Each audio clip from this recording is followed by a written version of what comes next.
Welcome to our WP Educates podcast. This is Danielle Reynolds, and I have the privilege to lead our business development efforts here at Whitley Penn. We recently had the opportunity to host a series of events highlighting the nonprofit industry and how different service lines work to add value. We have recorded those conversations to make them easily available to you.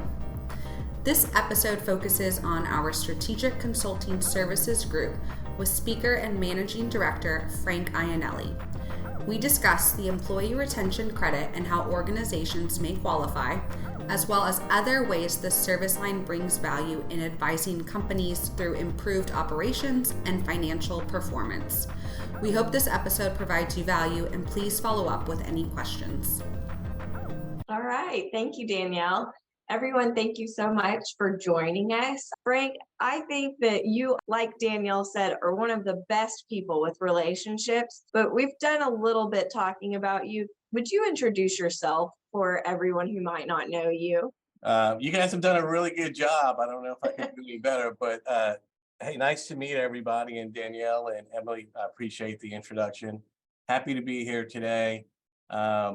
Happy to be at Whitley Penn. I joined Whitley Penn about 3 years ago to start up this strategic consulting service group, really to complement our audit and tax and existing service lines, and to be a value to our clients, trusted advisor, and really find ways to improve profitability and production. My background started in a big accounting firm years ago, Arthur Andersen, and gravitated towards private equity, running portfolio companies as a CFO, CEO, and then really wanted to help middle market companies. And Whitley Penn was a great way to do so. And along the way, really had a passion for not-for-profits. And so I'm really happy to be here today to talk through that. What some of you may not know is Frank's wife has been serving in a nonprofit for many years, and she has now fully retired. Am I correct, Frank?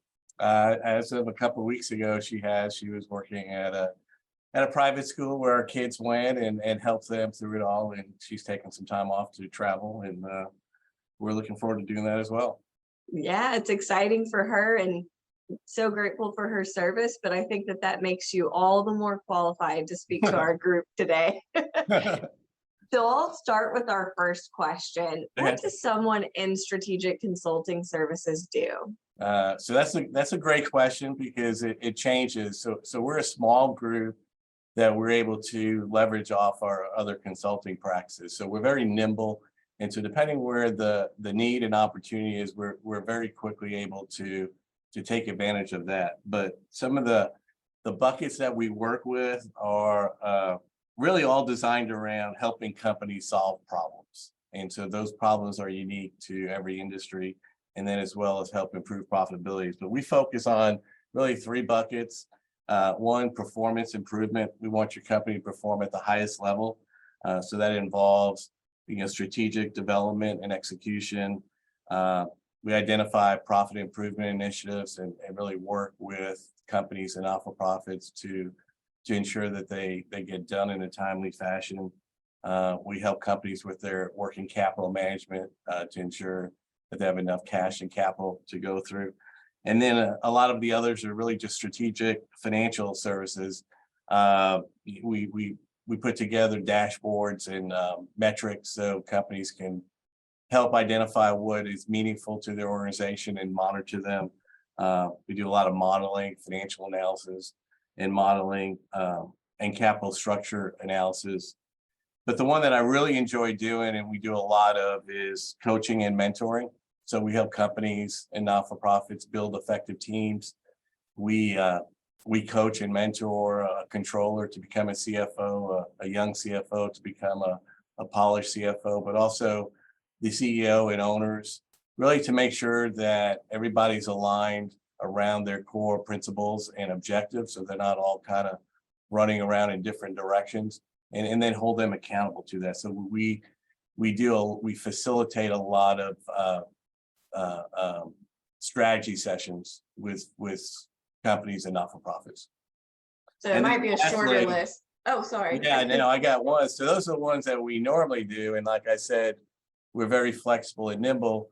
What we'll be doing for the last 16 months or so is, the thing that I'm most proud about where we can add value is the employee retention credit, the ERC, which we'll get into. But that's really been a focus where we've helped probably 75 to 100 not-for-profits in the last year get 30 to 40 million dollars of capital again from the government. That's awesome. Thank you so much for all the hard work you've done to get some of our nonprofits and funding back. This has been a challenging few years to be in business, and for nonprofits, I think going through COVID and then difficulties with hiring, having that access to capital has been really helpful. So we've already touched quite a bit on some of the services the group provides. Maybe we'll just skip over to the next question. How do you work with nonprofit organizations? Yeah, so not-for-profits are a little different than companies, how we work with, but really is we get to learn and understand what their core mission is, and we try to fill in the gaps. So just from examples of engagements, one needed help on fundraising. So we helped with collateral, we helped with social media, we help identify who to target for fundraising and how to target and then how to measure it. Others were just alignment within the organization to make sure everybody was focused on the same goals and objectives. But the one that we're, like I said, we're most proud of working with, because we can help so many, are related to the employee retention credit, the ERC. And this is a good time to interject what is that, because I'll be talking a lot about it. So the employee retention credit was formed during COVID, right alongside the payroll protection plan, PPP. Everybody's heard of PPP, loved it. I can say this is so much better. It's PPP on steroids. But a lot of not-for-profits didn't realize it applied to them as well. And so if you're eligible, you can qualify up to $26,000 per employee. So if you have 100 employees, you're talking about $2.6 million, which is very meaningful. But if you have one employee, which we've done that as well, 26,000 for a not-for-profit can make all the difference in the world. Absolutely. So we love doing that. We spend a lot of time helping them, and it's something that if you haven't looked into it, I highly encourage you to spend 5 minutes to see if you qualify, because it can be all the difference in the world. How do you qualify for the employee retention credit? No, that's a great question. So there's a lot of false information out there regarding this. So when it first came about during COVID, you had to make a choice between either the PPP or the ERC, and the PPP was going to be better every time. So everybody looked at this and then ignored it. Well, about a year later, in January of 21, the IRS changed the rules and did a really bad job of communicating that to everybody. So if you Google it now, you'll get old rules, new rules. But the biggest change, which made it eligible for just about most companies, is that you can now have the PPP and ERC simultaneously, where previously you had to choose. All of a sudden that opened it up because everybody got the PPP. And then the qualifications, which we'll go over, have changed as well. Basically less than 500 employees in 2019, just like PPP. Prior to that, it was 100. So bigger companies, not-for-profits, are eligible. But we're basically looking for a revenue reduction. And so 2019 is the base year you compare it to. And so for 2020, you're looking for a 50% quarter-over-quarter revenue reduction. But in 2021, they eased that, and you're only looking for a 20% revenue reduction. Wow. So you compare first quarter of 21 to first quarter 19, and if your revenue declined by 20% or more, you're eligible for $7,000 per employee. And you do the same for second quarter 21 to second quarter 19, third quarter, and it ends at the third quarter of 21. and the total dollars are 21,000 in 21 and 5,000 in 20, for a total of $26,000. That's so And incredible. yeah, and so most not-for-profits don't realize they qualify. Mhm. Um, and then there's a lot of ways where companies say, well, our revenue is up, we don't qualify, but when we dig into the numbers, there's something that happened, an event that happened. For example, a private school. So during COVID, enrollment was up, tuition was up. So one would say, well, we don't qualify, our revenue's up. Well, in 2019, they had a big building funding campaign for a new building. So it was distorted. 2019 was a really big year. And Mhm. have that same campaign in 2021. So they qualify for $2 million just from that one little fact. And we see that a lot. Another not-for-profit, same thing, donations were up.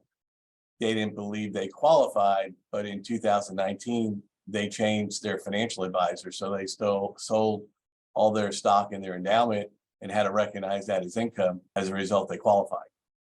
So we encourage everybody to look at it regardless if they think they do or don't, because there are a lot of nuances within the rules that can make them qualify. So can a nonprofit still apply for the employee retention credit? Yeah, so not-for-profit, for-profit, any company can still apply. The program ended in the third quarter of 21, but Mhm. you have at least 3 years to go back to claim it. And you can help people claim that through, I've seen an intake form before, and that's been very helpful for my clients. Do you want to talk a little bit about the intake form you walk through with everyone?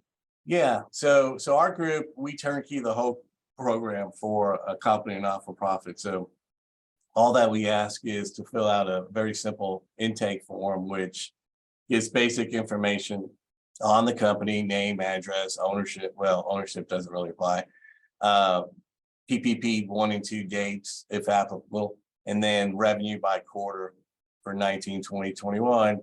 And then we could quickly analyze it to determine if you qualify and the estimated amount of the credit. We then will ask for some basic information to turnkey the program. The way you gain access to dollars is you amend your quarterly payroll report, your 941, and you file a 941X. And unfortunately, it's a manual process. And so you literally mail that in to the IRS, and we turnkey it. All we ask is that you sign it, and then, unfortunately, it takes 4 months to a year to get your money from the IRS. But unlike the PPP, it's not a grant, it's not a loan. There's no forgiveness. It's once you get it, it's yours. Is there any restriction on how you spend that ERC? No, unlike the PPP, there's none at all. Once you get it, you can do whatever you want with it. That's awesome. And so a lot of times, the amount that we're getting off of profits, it's more than 1 year's operating budget. I've seen, you and I've worked together on several where I had probably 5 or 6 nonprofits tell me there's no way I qualify. And so let's just do the intake form. What's the harm in spending a few minutes just double checking? And how many times you got us the money for that nonprofit? I think we were 5 for 5 or 6 for 6 on that. Yeah, overall, just in general, for-profit, not-for-profit, most we find a way to qualify. Yeah, the only thing you need is W-2 employees. It doesn't work if you have 1099 contractors. Sure. And so again, if you haven't looked at it, or if you have looked at it and want a second opinion, the reason why we decided to focus on this and make it a service line for the next few years is there's a lot of information that the IRS puts out, and it's not always clear. And if you're a small CPA firm or a sole practitioner, you're not going to spend the time to understand it all to do a few. And so we get a lot of our CPA said we don't qualify, and we ask complimentary analysis to look at it, and they do qualify. And it's mostly it's part of the old rules. They had a PPP, and at one point in time they didn't qualify, and the CPA did not keep up with it. There's not anything wrong with their CPA. It's just they can't specialize in everything. Yeah. And even at Whitley Penn, not every one of our tax people can specialize in ERC. So we decided to make it easier for our clients and internally to have one central location to send clients and prospects to, so not everyone needs to be an expert. Yeah. And we appreciate that. We appreciate you helping us out. Yeah. And, it's been great for, a great story was a not-for-profit that we helped, and we worked with her to use as a fundraising tool, in that she would call companies asking for donations to her not-for-profit, and after they said, okay, we'll make a donation or not, she would ask them, have you gotten your ERC? And she would kind of tell a little bit about it, and then refer those companies to us, and then ask the company to make a donation because they helped them get the ERC. So they're using it. They're using it as a fundraising tool and a marketing group for us. Hey, leave it to a nonprofit to be creative in fundraising. Yeah, and then the interesting thing about not-for-profits, what I really appreciate is they all talk to each other. They really want to help each other out. So we got involved in a couple of humane societies, and I think we've done 6 or 7 across the country, as one tells another in a different city or state. And so we've done a lot of animals shelters, but it doesn't end there. We've basically done not-for-profits for everything from private schools, cancer centers, kids with disabilities, drug and alcohol rehab programs for veterans. We've done a lot of museums, all the way to Broadway productions. So I think we've touched just about every not-for-profit, or trying to. Yeah, that's not just money back to invest in the business. That's money back in our community, helping the animal shelters, the schools do the work that they set out to do with the IRS approval. So that's so critical. We spent a lot of time on the ERC, but I know you do way more than that. So what other value do you provide nonprofit organizations? I heard you talk a little bit about dashboards and KPIs before, and that's been so helpful for so many of my clients. I just think it'd be nice for you to share a little bit more about that. Yeah, so how we get started with that is we do, again, strategy sessions where typically we're meeting with the CFO or controller and her group, and we go over their financial statements or package monthly, quarterly, and there's just a bunch of numbers in there that all in itself aren't very meaningful. And so we try to then convert that into discussions that they can use both internally and for the board. And so we'll look at, what are the key metrics that really drive the organization. And so if it's an animal shelter, it's intake of animals, right? And then how long do they stay at the organization before they're adopted?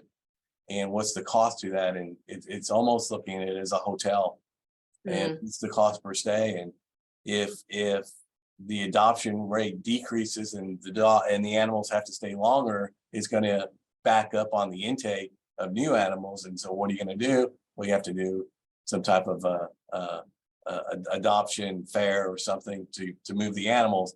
And so really measure for that specific one is the length of stay per animal, right? And the cost per stay. So if you see trends where, 2 years ago, animals were only staying here for 8 days and now they're 12 days, that's a significant different model, both from a facility standpoint, cost standpoint, food, injections and so forth. So we help do that, and in the dashboard put things other than numbers where they're a little more meaningful, and you can make strategic decisions, because the numbers, like as you know, are historical in nature, and by the time you're presenting them in a board meeting, they're stale. And so then we help use those dashboards for projections going forward. It's incredible. You've kind of touched on this already, but one of the things you and I have seen throughout our years is a lot of people would use nonprofit and have it mean the same thing. Whereas you and I know there's a very big difference between an animal shelter, a private school, museum, what their business is. Is there anything else you've done that has been really helpful to kind of analyze the different missional support that boards are going through, or anything that's helped strengthen boards over the years? Yeah, so one of the things that we've seen and we actually help with, and I've been participating is actually creating a board or really strengthening the board to make it more diverse in what kind of skill sets the board has, but also have an active board where they're participating in that. And so I'm on the board of the humane shelter. I was previously on community food bank, things that really can provide services to the community. But when we get involved, we're almost an extension of the team. But we just don't go to a meeting. We help with fundraisers. We go to the events. We show up and help on Thanksgiving, give out turkeys at the food bank and so forth. So and it's recruiting younger people that have a passion and have more time to do so. So I think really formalizing, organizing a board, and then having committees where people then can really take ownership of those, whether it's the finance committee or the facilities committee and so forth. The one of the other things that we've done for several organizations is analyzing new facilities as they outgrow their old ones. So site selection, analyzing the cost, how we're gonna pay for it, what the return is, and things like that. And then the other thing is just going through, just like we would go through a company, is go through their whole expense items and look for ways where we can be more efficient and effective. And we've helped recruit a number of controllers and CFOs to not-for-profits just through, you've done this as well as Emily and Danielle, through our network. We connect and have access to a lot of different people. And so when a client and or a not-for-profit has a need, they typically look to us first and say, do you have someone you know and trust that would fit our organization? And so we're consistently helping organizations find talent in a tough market. Very tough market. That's so incredible. What I want to ask one more question before I ask you to share more about the Go Giver, so Danielle doesn't get on to me later. Given the kind of changes that have occurred over the past month with everything from banking to we're coming into election season again here in the community, all of that, is there a shift you see coming for what you're doing and how you're going to pivot with the times? Yeah, absolutely. So as it is now, so there's a lot of uncertainty going on, right? And the banking industry itself will create that. So you'll have companies that aren't going to have access to capital, or not traditional banking capital. So they have to go to alternative. And then bankers are going to be more selective on who their companies are. And the first sign of distress, they may get panicky. So we help companies with their financial package, monthly financial package, where it's basically what a banker wants to see. So it differentiates them from another company. So it makes it easier. We help companies access new capital, and we'll help put that package together, which we say, speeds through underwriting, because we know what the lenders want to see. we'll see some reorganizations and bankruptcies and divestitures. We're seeing a lot. We have a couple of deals now on the transaction side where we have several clients that are, in their 70s and that they don't want to go through another cycle. They've kind of gone through COVID and took some time off and enjoyed it. And so one of the service lines we're providing is, we call it the transaction quarterback, where we're helping and making it easier for an owner to sell their business. Because most companies just don't have a lot of extra talent sitting around waiting to deal with the attorneys and the investment bankers and their quality of earnings. So we make it easier for them, where we do a lot of that heavy lifting for the company. And so they could focus on their business. And so we're seeing more companies go to market because of both the uncertainty and the future and the age more, than anything of our clients. And so we help there, but where we typically get engaged is a company has a problem and just they don't even know what the problem is. We're not making as much as we used to make.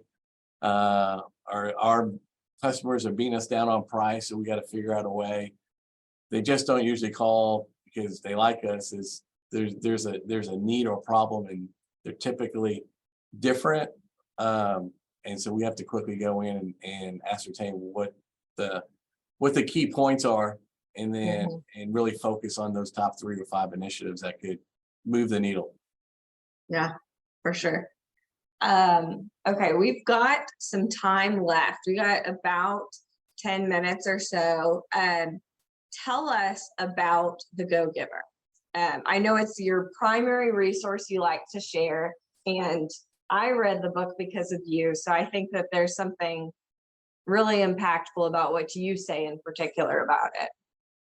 Yeah, no, I appreciate it. So I was introduced to the Go Giver about 20 years ago at a luncheon where a speaker gave out the book. And at that time, I wasn't a big reader. And I read that book and I was like, this has everything that you need in here. And it's really about building relationships and really giving more than you receive, giving without expectations of receiving, but it's a relationship book. And what basically it says that if you help others over time, you'll receive more than you give. But it may not be today and it may not be tomorrow. So if you're doing it just to receive it, then it's probably not going to work, because you have to be authentic and genuine. So a while back, I was at an investment bank doing business development, much like Danielle. And I would meet with people all the time, and they would ask me what I do, and I would tell them, but I thought that really didn't capture what I was about. So I would change the question. It's really not what do you do, but what's your philosophy? And I would go into the Go Giver, and then I would hand out the book. It's a little red book. It's about an hour's read. It's by Bob Berg and David Mann, which I know Bob, and I talk to him often. And I gave out probably 500 of them throughout, the last 15 years. And then about 5 years ago, I said, you could just go get it on your Kindle or something. I just didn't want to carry books around. But really, it tells about your philosophy, which is really about being a good person, but being consistent in your approach, not just one or two that you really want to help you.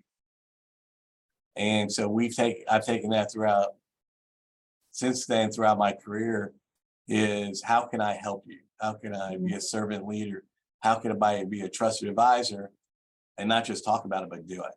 And so when I meet somebody, I typically want to figure out how I can help them, whether it's a family member, they have a kid in college, they have, son looking for a job, or however. I try to figure out ways where I can be helpful.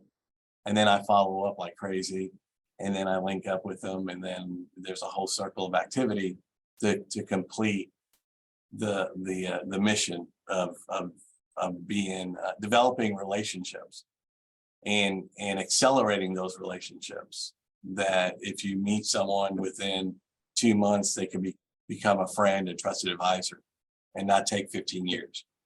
So impactful. I think too, so much of what our nonprofits are doing is supporting the community, but also, as you touched on earlier, really supporting each other and communicating with each other. And our philosophy in the nonprofit industry group is that we exist to support the nonprofits, particularly in creating and communicating clear financial information. We can create beautiful audits and tax returns, but if they're difficult to understand and there's team members, whether it's on the board or in the organization, that don't understand it, we haven't fully done our job yet. And that's so critical to us.